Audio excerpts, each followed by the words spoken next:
Alugadinhos da prof, tudo bom com vocês? Gente, vamos para mais uma aula da qual o número é... deve ser aula 10 aí, 3B. Ai, gente, só dar uma olhadinha aqui. Aula 10, 3B, eu sabia, eu só queria saber se vocês sabiam, né? Enfim, ainda bem que eu tava com a apostila por perto. Gente, olha só, é imperialismo que vocês vão ver hoje. O imperialismo asiático.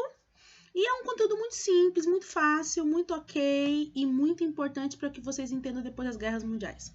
Resumidamente, alguns continentes foram invadidos ao longo do século XIX por causa da ganância de alguns países que haviam crescido industrialmente falando.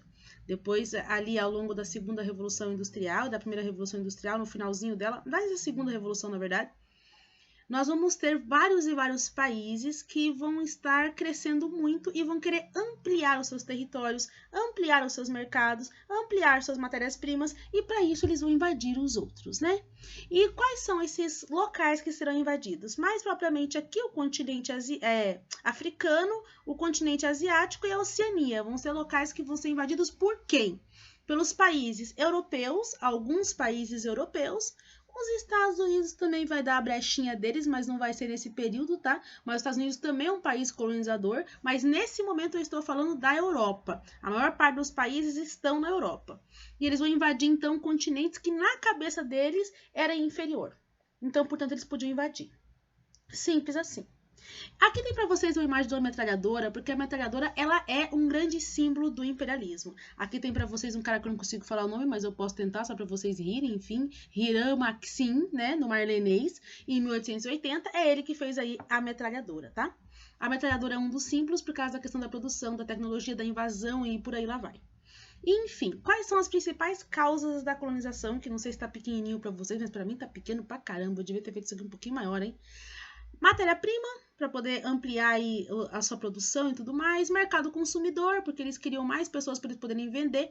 Excesso de habitantes na Europa, porque o povinho que estava procriando igual coelho. A Europa estava cheia de gente e eles queriam socar essas pessoas em outros locais. Então eles pensaram, se invadirmos outros locais, colocamos as pessoas lá. Olha que lógica, gente. Que lógica mais de gente dominadora. Bases estratégicas, porque... tinha muita guerra, né, galera? Vivia tendo guerra nesse mundão de Deus. Então, o que eles pensaram? Invadindo esses locais, nós vamos ter bases estratégicas para caso tenha uma guerra algum dia, né? E também bases estratégicas para poder aumentar o mercado consumidor. E ideologias racistas. O que isso significa? Darwinismo social, de que os superiores têm que sobreviver, de que as pessoas negras e asiáticas são inferiores, mais burras e retardadas, era essa a visão que eles possuíam, e de que, na verdade, o colonizador estava apenas indo para essa região para poder ajudar esse povo miserável. Pensa, gente, sabendo que, na verdade, eles estavam indo lá para deixar o povo mais miserável, mas as pessoas acreditavam nisso na época.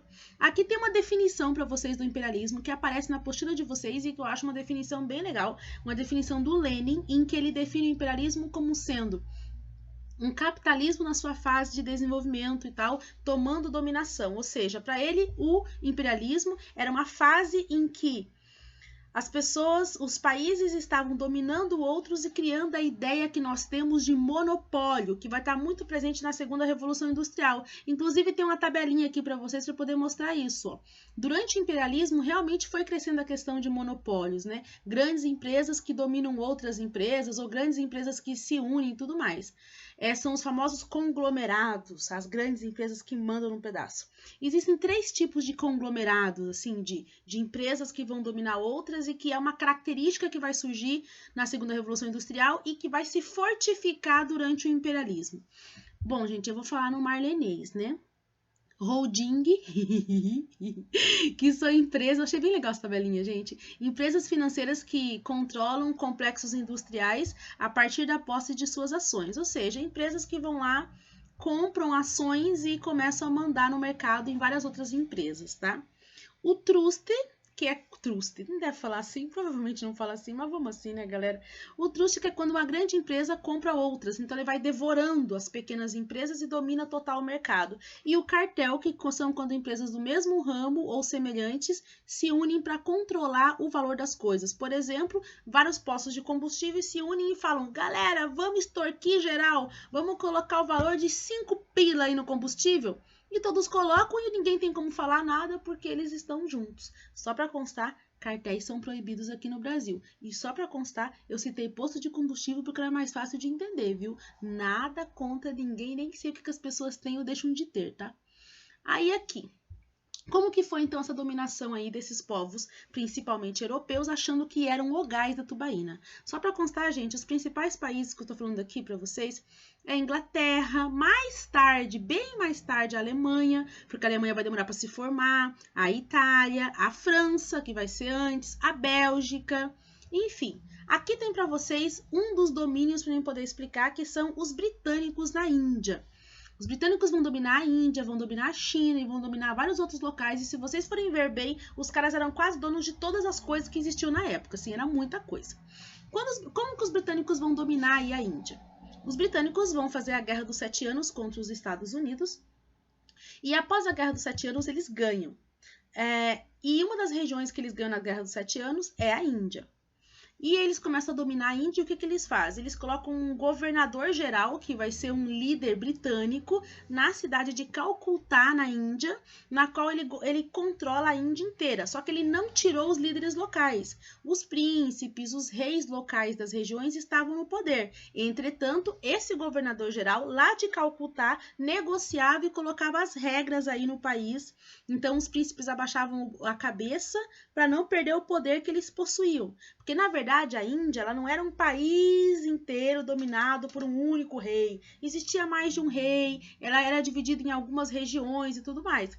Só que os britânicos, quando começaram a mandar, eles começaram a mandar nesses príncipes também, nesses reis, e falar, ó, faz o que a gente quer ou a gente tira vocês daqui. E muitos reis vão abaixar a cabeça, vão fazer o que os britânicos querem, só para conseguirem manter o seu poder.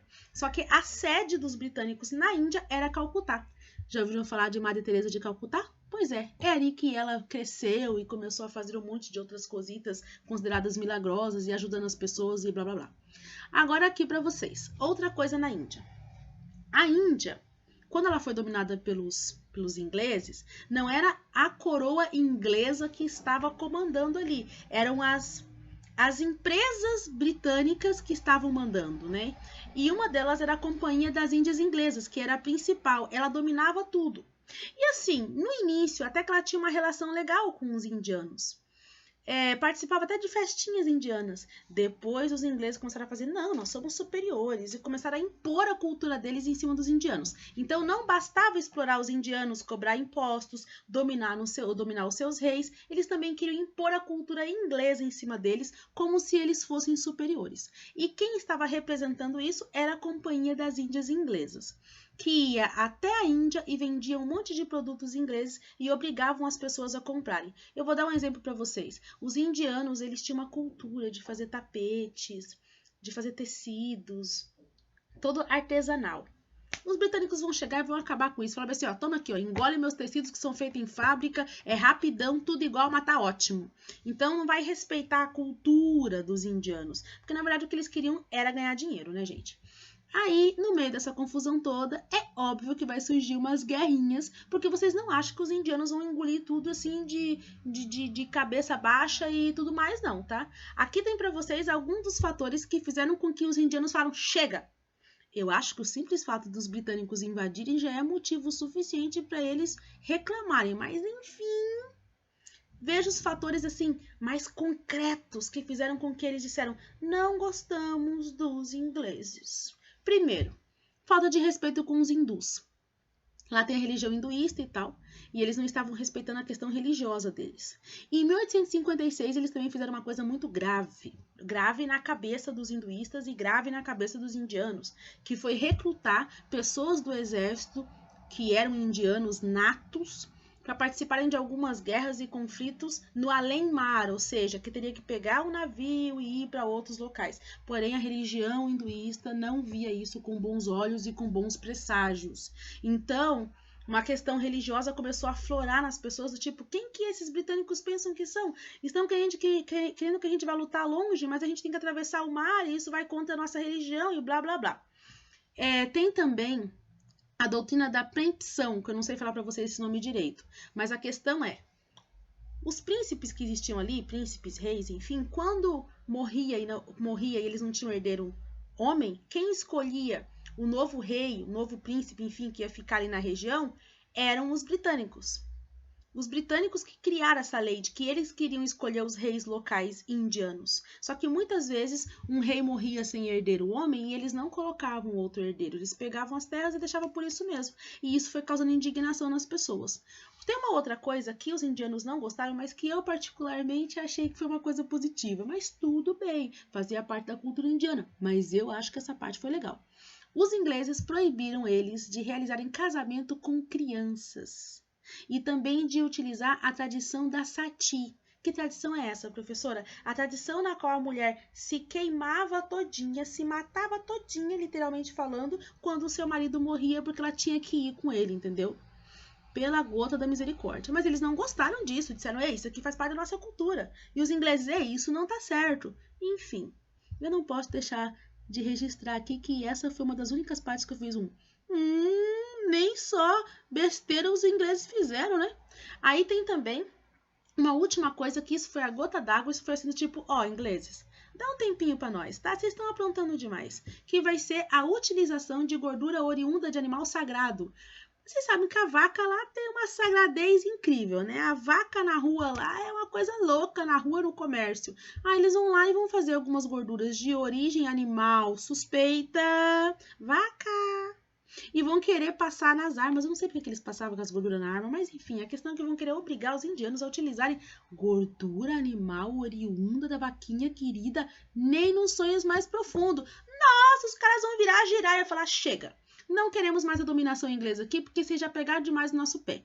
E é aí que vai acontecer a famosa revolta dos cipaios em 1857, em que a população vai para cima, o pau vai torar e o pau vai comer, mas eles vão perder. Tá? Eles vão perder, porque os ingleses vão ganhar, blá, blá, blá. Mas apesar dos ingleses ganharem, a coroa britânica percebeu que não dava mais para deixar essa colonização na mão dos grandes comerciantes e das grandes companhias. Portanto, em 1858, a Companhia das Índias Inglesas deixa de atuar como a toda poderosa, e todos os direitos dessa companhia e de outras companhias em afins vão passar para a coroa britânica. Então a coroa que vai começar a administrar isso, e a coroa britânica vai aprender uma lição com a Guerra dos Cipaios, não vai mais se intrometer na cultura indiana, só vai extorquir eles financeiramente, né? Aqui tem para vocês a imagem da Rainha Vitória, porque a Rainha Vitória que vai comandar, né? Por muitos anos, a Rainha Vitória teve um reinado muito longo. Eu só não vou dizer que ela foi a que governou por mais anos, porque nós temos a eterna Rainha Elizabeth, que não morre jamais, né? Mas se não, a Rainha Vitória também teve um longo reinado e vai dominar com unhas e dentes a Índia, tá? Aí nós temos também os britânicos lá na China.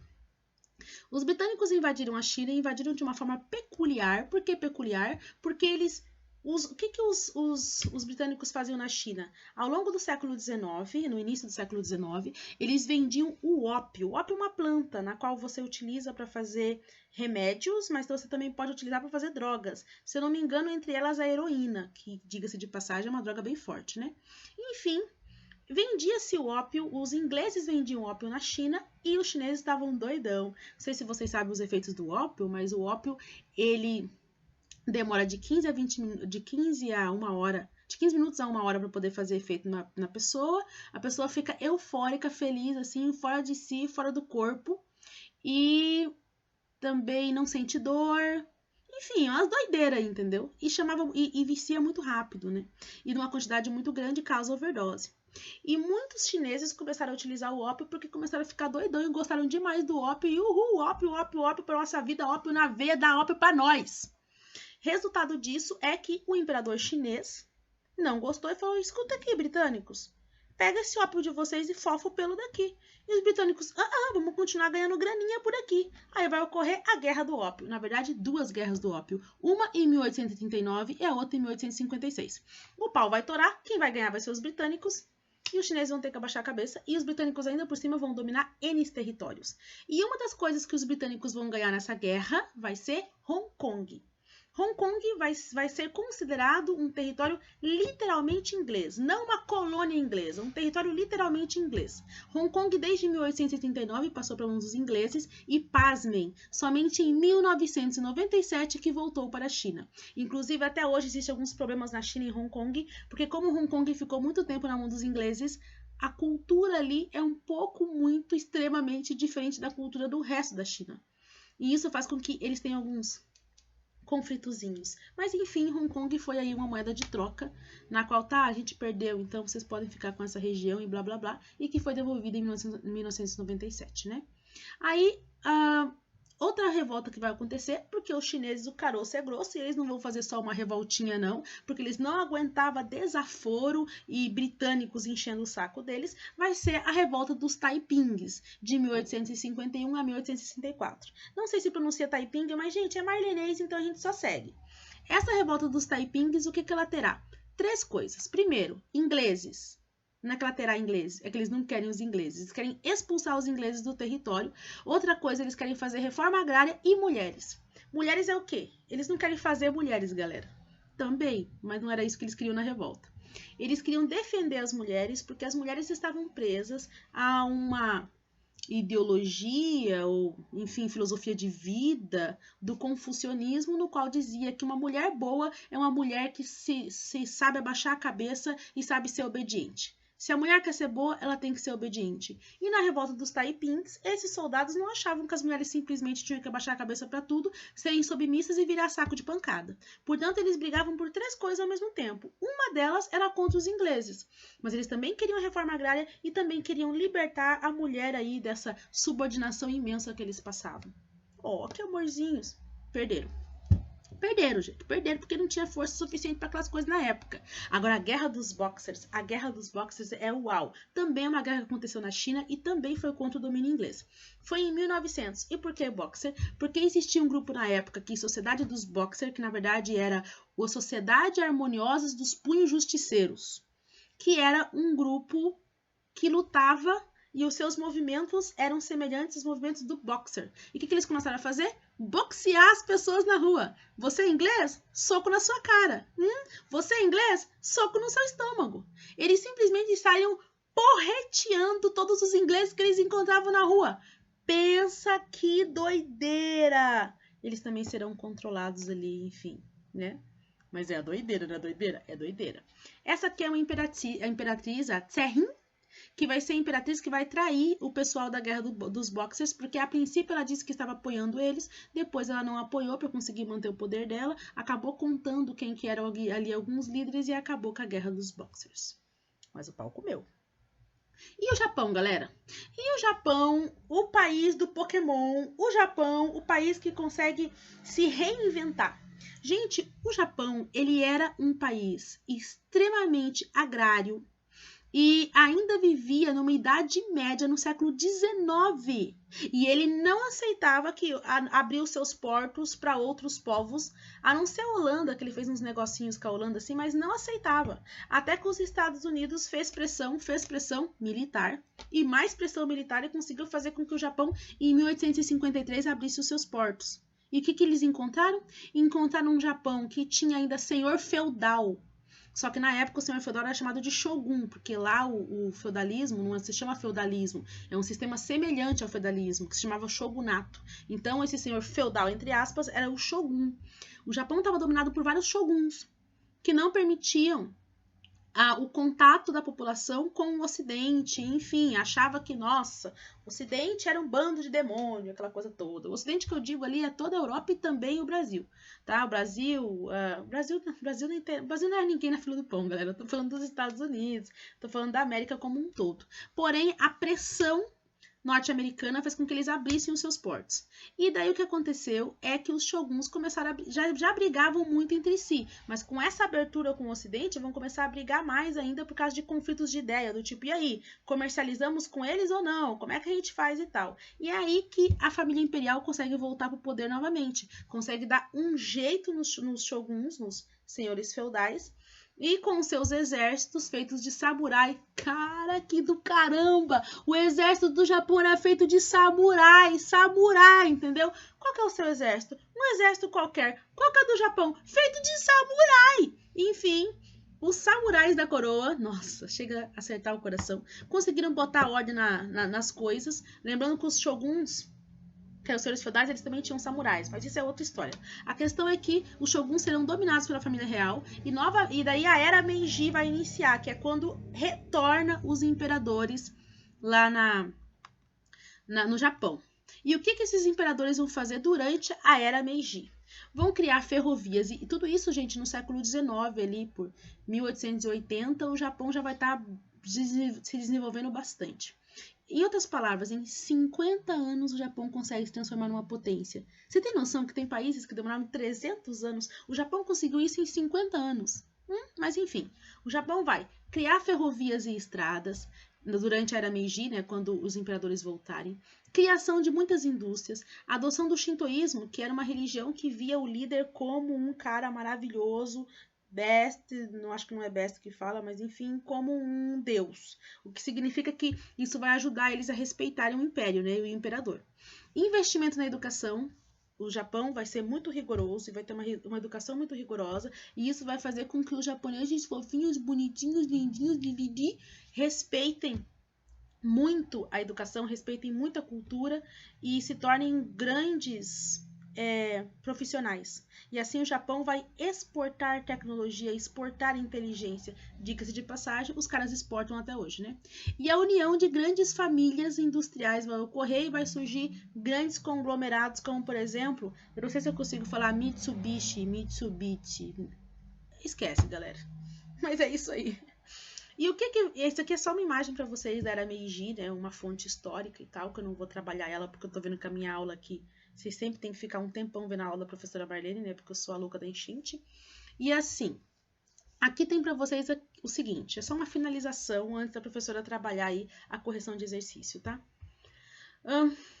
A Ásia vai chamar muita atenção do mundo, principalmente durante a colonização, porque, né, enfim, mas antes disso, durante as grandes navegações, a Ásia já vai ser um mundo desconhecido e curioso pelas pessoas. Mas, infelizmente, vai ter muito estereótipo também dos asiáticos, né? Aqui tem um livro para vocês do Marco Polo. O Marco Polo, um navegador, ele vai escrever o Livro das Maravilhas e vai falar um pouquinho sobre a Ásia, só que cheio de estereótipos também, enfim. E até hoje esses estereótipos continuam, né? Os filmes de Hollywood colocam sempre os asiáticos de uma determinada forma, assim, que você faz e os desenhos hoje em dia, animes e afins, também colaboram para uma visão estereotipada dos japoneses, mesmo que em alguns momentos, muitos desses desenhos são produzidos por eles mesmos, mas existe um forte estereótipo em cima da Ásia e, ao mesmo tempo, uma forte curiosidade de como que esse povo é. É isso, amadinhos, e vocês precisam fazer exercícios. O exercício é o exercício 12 e o exercício... Que exercício é esse que eu passei que nem eu tô enxergando, galera? Exercício 13, tá? A professora aguarda vocês dão um pause e eu já vou responder com vocês, ó. Aguardando. Tá, já vou explicar, porque vocês devem ter colocado ali para pausear, então não preciso ficar esperando. O primeiro exercício para vocês, ele é o seguinte, ele fala assim: o comércio do ópio é feito pelos ingleses. Este povo, não tendo do que viver na sua terra, procura escravizar os outros países. Nossa, na sua cara essa frase, na sua cara. Com base no trecho apresentado, assinale a alternativa que identifica a posição do autor. O que o autor quer dizer? Ele evidencia a atuação do colonizador no processo da colonização? Não, porque ele está fazendo uma metáfora. Ele não está falando o que o colonizador fez, porque os ingleses não escravizaram. Tá, trataram mal pra caralho, mas não escravizaram. Aí, reflete o inconformismo do colonizador diante da opressão neocolonialista? Pode ser. Mostra uma opinião ambígua ao ver o Oriente como invenção do Ocidente? Não. Ele não fala que o Oriente é uma invenção do Ocidente, ele está xingando o Ocidente. Admite melhorias nas condições materiais da população? Quem marcar essa merece negativo 1, hein, galera? Revela uma atitude racista perante os povos colonizados? Não, ele não está sendo racista. Está sendo hipócrita. Não, está sendo debochado. Então, sobrou o quê? A letra B, gente. Ele tá inconformado, ele tá puto com essa invasão. Vocês poderiam, talvez, confundir a B com a A. Mas como é uma metáfora e como não teve necessariamente escravidão, foi servidão, pode-se dizer, então, não. Aí, se bem que na minha opinião, não deveria chamar de servidão, deveria chamar de escravidão, né? Mas não vou contestar os grandes historiadores, porque senão eu tenho que pesquisar um monte para poder ficar contestando isso. Só está perdoado quem marcou a letra A, mas a correta é a letra B, tá? Mas se você errou com a A, você está mais ou menos perdoado. Agora vamos para o aprofundamento aqui. Adoro esse tipo de questão, gente. Não dá para enxergar nada aqui, né, galera? Então é a questão 13 aqui da aula 10 da frente 3B. Reles ilusão que dá para enxergar. Para Edward Said, intelectual, crítico literário e ativista político, as regiões do mundo que chamamos de Ocidente e Oriente não são lugares naturais, mas invenções humanas. Segundo Said, desde a antiguidade, o pensamento ocidental construiu a imagem negativa das sociedades que viviam fora da Europa. Mas foi principalmente com a expansão colonialista do século XIX que surgiram intelectuais, cientistas e artistas europeus interessados em estudar os povos do Oriente. Gente, essa questão aqui é assim, ó. Ela está falando sobre as relações da Europa com o Oriente. O que é correto falar? Ela está misturando vários períodos históricos. Não está falando só da colonização, está falando assim, ó, da relação do Oriente com o Ocidente. O que a gente pode dizer?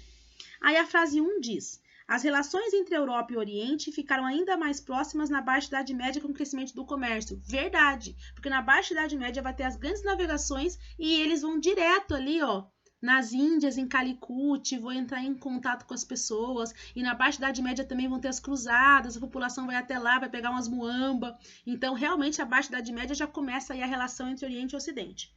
Então, tá certo. Marco Polo esteve no Oriente e produziu narrativas sobre suas viagens registradas no Livro das Maravilhas. Eu mostrei isso para vocês na minha aula. Tá correto. No século XV, Vasco da Gama esteve na Índia e descreveu a região como tendo um estado unificado política e culturalmente, fato que foi confirmado posteriormente pelos colonizadores portugueses. Mentira! Falei para vocês que a Índia tinha um monte de reizinhos e príncipezinhos, como é que era unificado. E além disso, isso não foi confirmado depois. Mesmo que você não soubesse, só de você saber depois que foi confirmado isso depois, não foi. Não tinha um estado unificado. 08. A conquista de novos territórios pelos países industrializados no século XIX visou dominar áreas por eles consideradas atrasadas para fins de exploração. Verdade. Eles consideravam áreas atrasadas, população atrasada por causa do preconceito que eles possuíam com o pessoal da Ásia, com o pessoal da África. Então, sim, eles queriam explorar essas regiões que na cabeça deles era atrasada. Frase 16. Apesar de sua tradição industrial, a Inglaterra, ao dominar a Índia no século XIX, respeitou e valorizou a produção artesanal local de artigos têxteis. Mentira! A Inglaterra acabou com a produção artesanal têxtil e impôs a venda de tecidos dela. Ela não respeitou cultura nenhuma, né, gente? Tanto que teve um monte de revoltas por causa disso. E a frase 32, ao contrário da Índia, a China não foi alvo de interesse dos países europeus. Quem disser que a China não foi alvo de interesse dos países europeus depois da Guerra do Ópio, dos Taiping, dos Boxers, sinceramente, galera, peguei a nota negativa aqui, hein? Então ficou a 1, a 2 e a 8, né? Vocês têm um gabarito? 1, 2 e 8, pelo que eu vi aqui do correto. É isso, meus amadinhos. Beijos de luz, bons estudos e dúvidas, falem com a professora.